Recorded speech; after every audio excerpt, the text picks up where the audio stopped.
ñu ngi teewoon fii tey ci conférence de presse Ousmane Sonko mu nekk candidat goo xamante ni dafa présenté woon ci élection yi ñu génn mu doon révélation politique maanaam élection bi franchement mu jël troisième mais quand même nu gis ni doonoon na koo xam ne on s'attendait pas à ce que mu àgg ci niveau bu mel ni ndax yàggul dara législative yi ci lañ jóge woon mu defoon une avancée waaye cette fois-ci dafa def confirmation ñu ko daan tooñee moom nekkoon na un candidat du virtuel mais aujourd'hui il est devenu un candidat de la réalité vu score bi nga xamante ni tey def na ko maintenant analyse bi may def par rapport au discours d'aujourd'hui discours la goo xam ne c'est ce qu'on attendait peut-être de lui il reste dans l'opposition.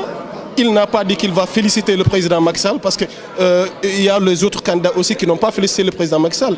Ils ont refusé tey jii nii les résultats mais en bon démocrate donc en bon citoyen sénégalais gi nga xamante ne tey jii jàmm moo la tax a jóg ci sa dëkk mënul woon def lu dul def discours bi mais li gën a am solo mooy que ni le combat continue. Le combat continue, le don de soi pour la patrie bi nga xamante ne moom lay woote à travers son parti muy les patriotes dafay continuer donc question boobu noonu loolu laa am li ma ciy leeral franchement nekk na discours goo xamante ni doon na discours gu stable donc na discours boo xam ne un appel à la paix la parce que déggoo benn yoon tey jii nii mu ne dañuy continuer combat ci woote maanaam jeunesse bi woote peuple bi ñu descendre dans la rue.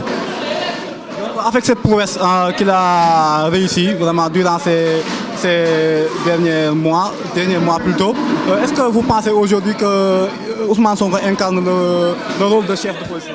Ousmane Sonko incarne le rôle de chef de l'opposition. Voilà, c'est une question goo xamante ni nag dire oui ce serait pour moi doon dina xaw a métti dina xaw a métti pour dire oui mais quand même il fait partie des membres éminents de cette opposition mais au premier rang.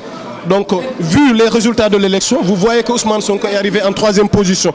Donc, pour quelqu'un qui, pour la première fois, participe à une élection présidentielle. Donc, il y a Idrissa Seck qui le devance. Peut-être, donc, on peut dire que, vu les résultats obtenus, Idrissa Seck est devant lui. Mais vu sa performance, vu donc le travail qu'il a abouti pour arriver à ce stade, quelque part, moi, je dirais qu'il est la révélation politique. Donc, vu ses performances de cette opposition. Donc, il incarne peut-être pour certains chefs de l'opposition, mais pour moi, je ne dirais pas oui, mais je ne dirais quoi encore non.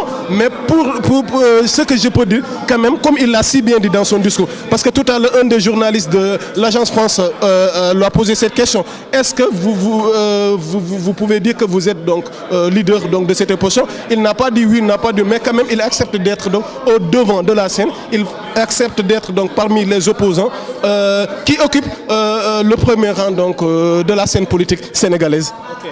Donc on profile vers les élections municipales. Est-ce que aujourd'hui votre objectif principal c'est de récupérer la mairie de Ziguinchor? Vu les résultats que le président Ousmane Sonko de la coalition Sonko président a obtenus, on peut être optimiste par rapport donc au municipal parce que vous n'êtes pas sans savoir que ce qu'il avait obtenu donc lors des législatives passées. Aujourd'hui, ce qu'il a obtenu avec l'élection présidentielle, mais ce qui nous attend devant, on ne peut être qu'optimiste pour le président Sonko. En tant que chroniqueur, c'est ce que j'ai à dire par rapport donc à ce point. Franchement, donc on a assisté donc à un discours patriote, on a assisté à un discours citoyen, on a assisté à un discours quand même d'un républicain, un discours qu'on attend d'un homme d'État. Vraiment, donc nous remercions Sonko pour ce message adressé à l'endroit des patriotes, à l'endroit des Sénégalais, à l'endroit de la communauté internationale. Donc, merci beaucoup. C'est moi qui vous remercie. Voilà, donc c'était Yamoussa Kamara donc de la chaîne Dakar Midi. Okay, merci beaucoup.